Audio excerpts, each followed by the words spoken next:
ಆತ್ಮೀಯ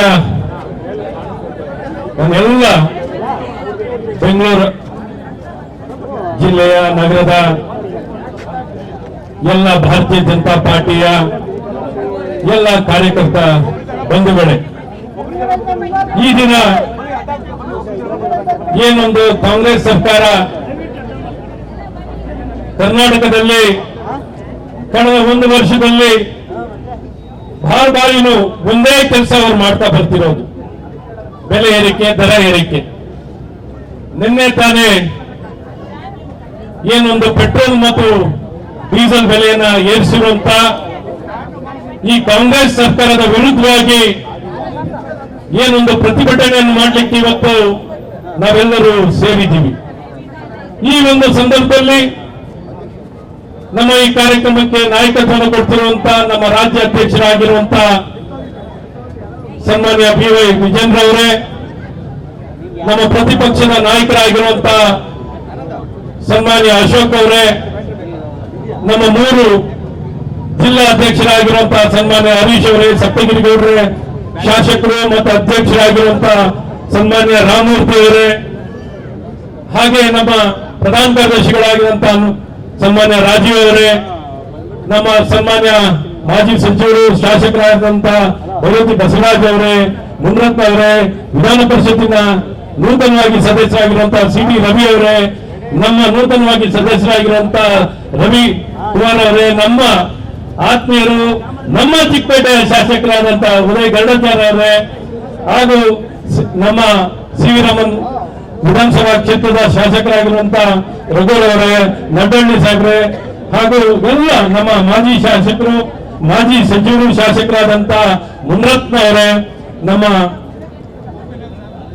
ನಾರಾಯಣಸ್ವಾಮಿ, ನಮ್ಮ ವಿಧಾನ ಪರಿಷತ್ತಿನ ಸದಸ್ಯರಾದಂತಹ ನಾರಾಯಣಸ್ವಾಮಿ ಅವರೇ, ನಮ್ಮ ದೊಡ್ಡಬಳ್ಳಾಪುರ ಶಾಸಕರಾದಂತಹ ಧೀರಜ್ ಮುನ್ರಾಜ್ ಅವರೇ, RR ನಗರ ಎಲ್ಲ ಹೇಳಿದ್ದೀನಿ, ಎಲ್ಲ ನಮ್ಮ ವಿಧಾನ ಪರಿಷತ್ತಿನ ನಮ್ಮ ಸದಸ್ಯರಾದಂತಹ ಗೋಪಿನಾಥ್ ರೆಡ್ಡಿ ಅವರೇ, ನಮ್ಮ ಬಸವನಗುಡಿ ಮಾಲ್ಗುಡಿ ಮಲ್ಲೇಶ್ವರ ಮತ್ತು ಬಸವನಗುಡಿ ನಮ್ಮ ರವಿ ಸುಬ್ರಹ್ಮಣ್ಯ ಅವರೇ, ಎಲ್ಲ ನಮ್ಮ ನಾಯಕರೇ, ಆತ್ಮೀಯರೇ, ಈ ಕಾಂಗ್ರೆಸ್ ಸರ್ಕಾರ ಅಧಿಕಾರಕ್ಕೆ ಬಂದ ದಿನದಿಂದಲೂ ಪ್ರತಿದಿನನೂ ಬರೀ ಎಡವಟ್ಟು.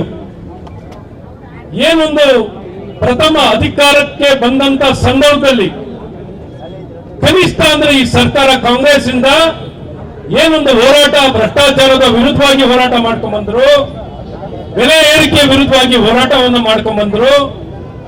ಬಂದ ತಕ್ಷಣ ಅಧಿಕಾರಕ್ಕೆ ಬಂದ ತಕ್ಷಣ ಮಾಡಿದ ಒಂದೇ ಕೆಲಸ ಇವರು ಏನೊಂದು ಭ್ರಷ್ಟಾಚಾರದಲ್ಲಿ ತೊಡಗಿ ಪ್ರತಿನಿತ್ಯ ಎಲ್ಲ ದರವನ್ನ ಏರಿಸುವಂಥದ್ದು, ಎಲ್ಲ ಟ್ಯಾಕ್ಸ್, ಹಣದುಬ್ಬರ, ಅದು ಆಸ್ತಿ ತೆರಿಗೆ ಆಗಿರ್ಲಿ, ಹಾಲಿನ ಬೆಲೆ ಆಗಿರ್ಲಿ, ಸ್ಟಾಂಪ್ ಡ್ಯೂಟಿ ಆಗಿರ್ಲಿ, ಎಕ್ಸೈಸ್ ಡ್ಯೂಟಿ ಆಗಿರ್ಲಿ, ಕಮರ್ಷಿಯಲ್ ವೆಹಿಕಲ್ ಮೇಲಿರೋ ರೋಡ್ ಟ್ಯಾಕ್ಸ್ ಆಗಿರ್ಲಿ, ಈ ರೀತಿ ಎಲೆಕ್ಟ್ರಿಸಿಟಿ 150% ಎಲೆಕ್ಟ್ರಿಸಿಟಿ ಬಿಲ್ ಅನ್ನು ಹೆಚ್ಚಿಸಿದ್ದಾರೆ, ಆಸ್ತಿ ತೆರಿಗೆಯನ್ನು ಹೆಚ್ಚಿಸಿದ್ದಾರೆ, ನೀರಿನ ದರವನ್ನು ಹೆಚ್ಚಿಸಿದ್ದಾರೆ, ಇತ್ತೀಚೆಗೆ ಈ ಪೆಟ್ರೋಲ್ ಡೀಸೆಲ್ ಬೆಲೆನೂ ಹೆಚ್ಚಿಸಿದ್ದಾರೆ, ಬಿತ್ತನೆ ಬೀಜದ ಬೆಲೆನೂ ಹೆಚ್ಚಿಸಿದ್ದಾರೆ. ಹೇಳ್ತಾ ಹೋಗ್ತಿದ್ರೆ ಮಾಡ್ತಿರೋದು 365 ದಿನದಲ್ಲಿ ಪ್ರತಿದಿನನೂ ಒಂದಲ್ಲ ಒಂದು ಬೆಲೆ ಏರಿಕೆಯನ್ನು ಮಾಡ್ಕೊಂಡು ಬರ್ತಿರುವಂತ ನಮ್ಮ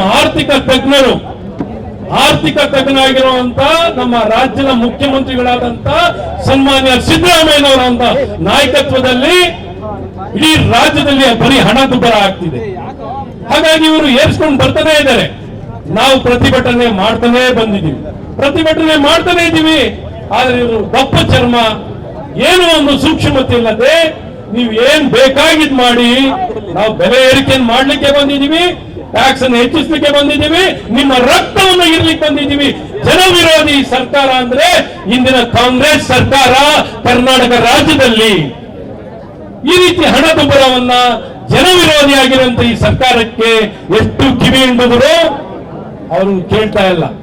ಆದ್ಮೇಲೆ ಈ ಒಂದು ಹೋರಾಟ ಏನ್ ನಿನ್ನೆ ಬೆಲೆ ಏರಿಕೆಯನ್ನು ಮಾಡಿದ್ದಾರೆ ಪೆಟ್ರೋಲ್ ಮತ್ತು ಡೀಸೆಲ್, ಅವ್ರು ಹೇಳುವಂಥದ್ದು ಈ ಏರಿಕೆ ನಮ್ಮ ಅಕ್ಕಪಕ್ಕ ರಾಜ್ಯದಲ್ಲೂ ಹೆಚ್ಚಿನ ಬೆಲೆ ಇದೆ, ಅಲ್ಲಿ ಜಾಸ್ತಿ ಬೆಲೆ ಇದೆ, ತೆಲಂಗಾಣದಲ್ಲಿ ಜಾಸ್ತಿ ಇದೆ, ತಮಿಳುನಾಡಲ್ಲಿ ಜಾಸ್ತಿ ಇದೆ, ಆಂಧ್ರದಲ್ಲಿ ಜಾಸ್ತಿ ಇದೆ. ಹಾಗಾಗಿ ಕರ್ನಾಟಕದಲ್ಲೂ ನಾವು ಬೆಲೆ ಏರಿಕೆಯನ್ನು ಮಾಡುವಂತ ಬುದ್ಧಿವಂತಿಕೆ ಇವ್ರು ನೋಡಿ ಏನ್ ಸಮಜಾಯಿಸಿ ಕೊಡ್ತಾ ಇದ್ದಾರೆ. ಅಕ್ಕಪಕ್ಕ ರಾಜ್ಯದಲ್ಲಿ ಬೆಲೆ ಜಾಸ್ತಿ ಇದೆ, ಹಾಗಾಗಿ ನಾವು ಬೆಲೆ ಏರಿಸಿದೀವಿ. ಅದೇ ಒಬ್ಬ ಪ್ರತಿಪಕ್ಷದ ನಾಯಕರಾಗಿ ಸಿದ್ದರಾಮಯ್ಯನವರು ₹1 ಹಣವನ್ನ ಕೋವಿಡ್ ಟೈಮ್ನಲ್ಲಿ ಏರಿಕೆ ಮಾಡಿದ್ರು.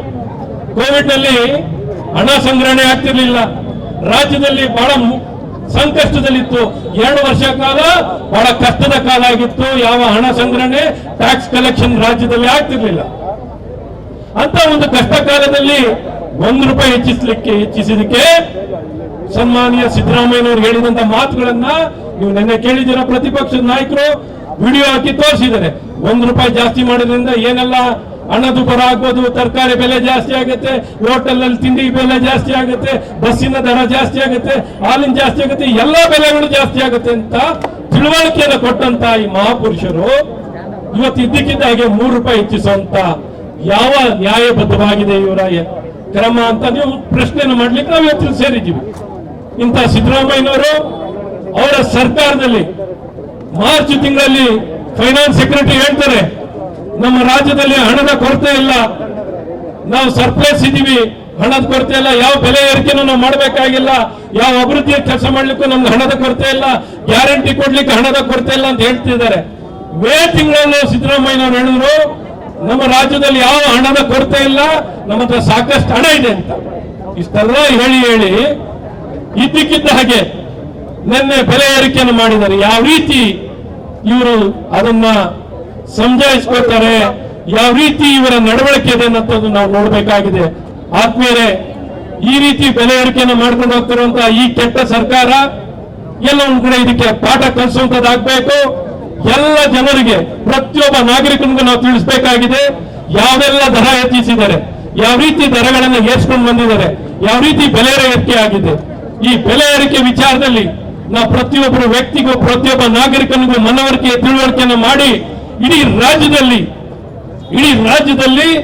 ಎಲ್ಲ ಜನರನ್ನ ಆಚೆ ತಂದು ಈ ಒಂದು ಹೋರಾಟದಲ್ಲಿ ಭಾಗವಹಿಸುವ ರೀತಿಯಲ್ಲಿ ಪ್ರತಿಯೊಬ್ಬ ನಾಗರಿಕನು ತನ್ನ ಆಕ್ರೋಶಕ್ಕೆ ಧ್ವನಿಯನ್ನು ಕೊಡೋ ರೀತಿಯಲ್ಲಿ ಇವತ್ತು ಭಾರತೀಯ ಜನತಾ ಪಾರ್ಟಿ ಈ ದಿಕ್ಕಿನಲ್ಲಿ ಪ್ರಾಮಾಣಿಕ ಪ್ರಯತ್ನ, ಪ್ರತಿಯೊಬ್ಬ ಕಾರ್ಯಕರ್ತನು, ಪ್ರತಿಯೊಬ್ಬ ನಾಯಕನು, ಪ್ರತಿಯೊಬ್ಬ ಚುನಾಯಿತ ಪ್ರತಿನಿಧಿಗಳು, ಪ್ರತಿಯೊಬ್ಬರು ನಾವು ಜವಾಬ್ದಾರಿಯುತವಾಗಿ ಈ ದಿಕ್ಕಿನಲ್ಲಿ ಪ್ರಯತ್ನವನ್ನ ಮಾಡಬೇಕಾಗಿದೆ. ಈ ಬಾರಿ ಕಾಂಗ್ರೆಸ್ ಸರ್ಕಾರ ಬಂದ ಕಾಲದಿಂದಲೂ 1 ವರ್ಷದಲ್ಲಿ ಒಂದೇ ಒಂದು ಒಳ್ಳೆ ಕೆಲಸ ಮಾಡಿಲ್ಲ. ಬಡವರಿಗೆ ಒಂದು ಮನೆ ಕೊಡುವಂತ ಕೆಲಸ ಆಗ್ಲಿ, ಆರೋಗ್ಯ ಸೇವೆಗಳಾಗ್ಲಿ, ಗುಣಮಟ್ಟದ ಶಿಕ್ಷಣ ಆಗ್ಲಿ, ಸಾರಿಗೆ ವ್ಯವಸ್ಥೆಗಳಾಗ್ಲಿ, ಮನೆ ನಿರ್ಮಾಣ ಆಗ್ಲಿ, ಯಾವುದು ಒಂದು ಸೇವೆಗಳನ್ನ ಜನಪರವಾಗಿ ಏನನ್ನೂ ಮಾಡದೆ ಸಮಯವನ್ನು ವ್ಯರ್ಥ ಮಾಡಿಕೊಂಡು ಬರೀ ಲೂಟಿ, ಇವತ್ತು ಹೆಚ್ಚು ಟ್ಯಾಕ್ಸ್ ಅನ್ನು ಕಲೆಕ್ಟ್ ಮಾಡಿಕೊಂಡು ಇನ್ನೂ ಲೂಟಿ ಹೊಡಿಲಿಕ್ಕೆ ತಯಾರಾಗಿದ್ದಾರೆ. ನೀವು ನೋಡಿದ್ದೀರ ಪ್ರಶಸ್ತ ಪಂಗಡ ನಿಗಮದಲ್ಲಿ ಯಾವ ರೀತಿ ನೇರವಾಗಿ 87 ಕೋಟಿಯನ್ನ ನೇರವಾಗಿ ಬೇರೆ ಬೇರೆ ಖಾತೆಗೆ ಹೇಗೆ ವರ್ಗಾವಣೆಯನ್ನು ಮಾಡಿದರೆ, ವರ್ಗಾವಣೆಯನ್ನು ಮಾಡಿನೂ ನಾವು ಮಾಡಿಲ್ಲ, ನಾವು ಏನು ತಪ್ಪು ಮಾಡಿಲ್ಲ ಅಂತ ಸಮಜಾಯಿಸಿನ ಕೊಡ್ತಿದ್ರು. ಈ ರೀತಿ ಜೈಲಿನಲ್ಲಿ ಇರಬೇಕಾಗಿರುವಂತ ಈ ಸರ್ಕಾರ, ಮುಖ್ಯಮಂತ್ರಿ ಒಂದು ನಾಯಕತ್ವದಲ್ಲೇ, ಮುಖ್ಯಮಂತ್ರಿ ಆರ್ಥಿಕ ಸಚಿವರಾಗಿರುವಂತಹ ಮುಖ್ಯಮಂತ್ರಿ ಇಷ್ಟು ಬಲಹೀನರು, ಇಷ್ಟು ಅಸಹಾಯಕರು, ಇಷ್ಟು ವೀಕ್ ಚೀಫ್ ಮಿನಿಸ್ಟರ್, ನಮಗೆ ಸ್ವಾತಂತ್ರ್ಯ ಬಂದ ಕಾಲದಿಂದಲೂ ಇಷ್ಟು ಬಲಹೀನ, ಇಷ್ಟು ಅಸಹಾಯಕ, ಇಷ್ಟು ವೀಕ್ ಚೀಫ್ ಮಿನಿಸ್ಟರ್ ಅಂತ ನಾವೇನಾದ್ರು ಸ್ವಾತಂತ್ರ್ಯ ಬಂದ ಕಾಲದಿಂದ ಏನಾದ್ರು ಕಂಡಿದ್ರೆ ಅಂತ ಒಂದು ಮುಖ್ಯಮಂತ್ರಿ ಅಂದ್ರೆ ಇಂದಿನ ಮುಖ್ಯಮಂತ್ರಿ ಆಗಿರುವಂತಹ ಸಿದ್ದರಾಮಯ್ಯನವರು ಬಹಳ ವೀಕ್ ಚೀಫ್ ಮಿನಿಸ್ಟರ್, ಅಸಹಾಯಕರಾಗಿದ್ದಾರೆ. ಅವರ ಮಂತ್ರಿ ಮಂಡಲದಲ್ಲಿ ಯಾವ ಒಬ್ಬ ಮಂತ್ರಿನೂ, ಯಾವ ಒಬ್ಬ ಶಾಸಕನು ಅವ್ರ ಮಾತನ್ನು ಕೇಳಕ್ ತಯಾರಿಲ್ಲ. ಪ್ರತಿಯೊಬ್ಬರು ಮುಖ್ಯಮಂತ್ರಿ ಆಗ್ಲಿಕ್ಕೆ ಕೊಟ್ಟಿದ್ದಾರೆ, ಪ್ರತಿಯೊಬ್ಬರು ಶಾಸಕರು ಮಂತ್ರಿ ಆಗ್ಲಿಕ್ಕೆ ಕೊಟ್ಟಿದ್ದಾರೆ. ಹಾಗಾಗಿ ಈ ಮುಖ್ಯಮಂತ್ರಿ ಮಾತನ್ನ ಕೇಳ್ತಿಲ್ಲ. ಈ ಮುಖ್ಯಮಂತ್ರಿ ಅಸಹಾಯಕರಾಗಿದ್ದಾರೆ, ಗಮ ಹೊಡಿತಾ ಇದ್ದಾರೆ. ಪ್ರತಿಯೊಬ್ಬ ಮಂತ್ರಿ ನನಗೆ ಬೆಂಬಲ ಕೊಡಯ್ಯ, ನನ್ನ ಜೊತೆ ಇರಯ್ಯ, ಈ ರೀತಿ ಪರಿಸ್ಥಿತಿಯಲ್ಲಿ ಒಬ್ಬ ಮುಖ್ಯಮಂತ್ರಿ ಇದ್ದಾರೆ. ರಾಜ್ಯದ ಜನರ, ಬಡವರ ಜನ ಹಿತ ಕಾಪಾಡಲಿಕ್ಕೆ ಈ ಮುಖ್ಯಮಂತ್ರಿಯಿಂದ ಸಾಧನೆನಾ? ಈ ಮುಖ್ಯಮಂತ್ರಿಯಿಂದ ಸಾಧ್ಯನಾ? ಇಷ್ಟು ಅಸಹಾಯಕರಾಗಿರುವಂತಹ ಮುಖ್ಯಮಂತ್ರಿ ಇಟ್ಕೊಂಡಿದ್ರೆ ಕರ್ನಾಟಕದ ಜನರ ಭವಿಷ್ಯವನ್ನು ನಿರ್ನಾಮ ಮಾಡ್ಲಿಕ್ಕೆ ಕೊಟ್ಟಿರುವಂತಹ ಏಕೈಕ ಮುಖ್ಯಮಂತ್ರಿ, ಏಕೈಕ ಸರ್ಕಾರ ಇದ್ರೆ ಅದು ಕಾಂಗ್ರೆಸ್ ಸರ್ಕಾರದ ಮುಖ್ಯಮಂತ್ರಿ ಆದಂತ ಸನ್ಮಾನ್ಯ ಸಿದ್ದರಾಮಯ್ಯ ಅಂತ ಈ ಸಂದರ್ಭದಲ್ಲಿ ಹೇಳಕ್ ಇಷ್ಟಪಡ್ತೀನಿ. ಆದ್ಮೇಲೆ ಈ ರೀತಿ ಇವ್ರನ್ನ ಬಿಡ್ತಾ ಹೋದ್ರೆ ಖಂಡಿತ ಕರ್ನಾಟಕದ ಭವಿಷ್ಯ ನಿರ್ನಾಮ ಆಗುತ್ತೆ. ಹಾಗಾಗಿ ಇವತ್ತು ನಾವು ಇನ್ನೂ ಪ್ರಬಲವಾಗಿ, ಇನ್ನೂ ಗಟ್ಟಿಯಾಗಿ, ಯಾವ ಕಾರಣದಲ್ಲೂ ಇಂಥ ಕೆಟ್ಟ ನಿರ್ಧಾರಗಳನ್ನ ನಾವು ಸಹಿಸೋಣ ಅನ್ನುವಂತಹ ಸಂದೇಶವನ್ನ ನಾವು ಕೊಡಬೇಕಾಗಿದೆ. ಪ್ರತಿನಿತ್ಯ ಎಲ್ಲಿವರೆಗೂ ಈ ಬೆಲೆ ಏರಿಕೆ ಇಳಿಸಲ್ಲ, ಎಲ್ಲಿವರೆಗೂ ಇವರು ಹಿಂದೆ ಪಡೆಯಲ್ಲ, 100% ಹಿಂದೆ ಪಡೆಯಲ್ಲ, ಅಲ್ಲಿವರೆಗೂ ನಮ್ಮ ಹೋರಾಟ ನಡಿಬೇಕಾಗುತ್ತೆ. ಆ ದಿಕ್ಕಿನಲ್ಲಿ ನಾವು ಗಟ್ಟಿಯಾದಂತೆ ಹೆಜ್ಜೆಡೋಣ. ಎಲ್ಲ ಸಂಘಟನೆಗಳನ್ನ ಆಟೋ ಚಾಲಕರಿಂದ, ಲಾರಿ ಸಂಘದವರಿಂದ, ಹೋಟೆಲ್ ಮಾಲೀಕರಿಂದ, ಎಲ್ಲ ಸಂಘಟನೆ, ರೈತರು ಎಲ್ಲ ಬಂದು ಎಲ್ಲ ಸಂಘದವ್ರನ್ನ ನಾವು ಸಂಪರ್ಕವನ್ನು ಮಾಡಿ ಈ ಹೋರಾಟದಲ್ಲಿ JDS ಪಕ್ಷವನ್ನು ಸಹ ಜೋಡಿಸಿಕೊಂಡು ಎಲ್ಲ ಕಡೆ ಈ ಸರ್ಕಾರಕ್ಕೆ ಅಸಹಕಾರವನ್ನು ಕೊಟ್ಟು ಈ ಸರ್ಕಾರಕ್ಕೆ ಕಿವಿ ಹಿಂಡಿ ಬುದ್ಧಿ ಕಲಿಸುವಂತ ಕೆಲಸ ನಾವು ಪ್ರತಿಯೊಬ್ಬ ಭಾರತೀಯ ಜನತಾ ಪಾರ್ಟಿಯ ಕಾರ್ಯಕರ್ತರು ಮಾಡಬೇಕು ಅಂತ ಈ ಸಂದರ್ಭದಲ್ಲಿ ತಮಗೆಲ್ಲ ಒತ್ತಾಯವನ್ನು ಮಾಡಿ ನಿಮ್ಮ ಜೊತೆ ಜನರ ಆಕ್ರೋಶವನ್ನ ಇವತ್ತು ಈ ಸರ್ಕಾರಕ್ಕೆ ತಿಳಿಸುವಂತ ಕೆಲಸವನ್ನ ನಾವೆಲ್ಲರೂ ಸೇರ್ ಮಾಡೋಣ ಅಂತ ತಿಳಿಸಿ ಈ ಸಂದರ್ಭದಲ್ಲಿ ನಮ್ಗೆ ಎರಡು ಮಾತನ್ನ ಹೇಳಕ್ ಅವಕಾಶ ಮಾಡಿಕೊಟ್ಟಂತ ನಮ್ಗೆಲ್ಲ ವಂದಿಸಿ ಒಂದೆರಡು ಘೋಷಣೆಗಳ ಕೂಡ ಕೂಗೋಣ. ಜನ ವಿರೋಧಿ ಕಾಂಗ್ರೆಸ್ ಸರ್ಕಾರಕ್ಕೆ, ಜನ ವಿರೋಧಿ ಕಾಂಗ್ರೆಸ್ ಸರ್ಕಾರಕ್ಕೆ, ದರ ಹೆಚ್ಚಿಸ್ತಿರೋ ಕಾಂಗ್ರೆಸ್ ಸರ್ಕಾರಕ್ಕೆ, ದರ ಹೆಚ್ಚಿಸ್ತಿರೋ ಕಾಂಗ್ರೆಸ್ ಸರ್ಕಾರಕ್ಕೆ, ಭ್ರಷ್ಟ ಕಾಂಗ್ರೆಸ್ ಸರ್ಕಾರಕ್ಕೆ, ಭ್ರಷ್ಟ ಕಾಂಗ್ರೆಸ್ ಸರ್ಕಾರಕ್ಕೆ.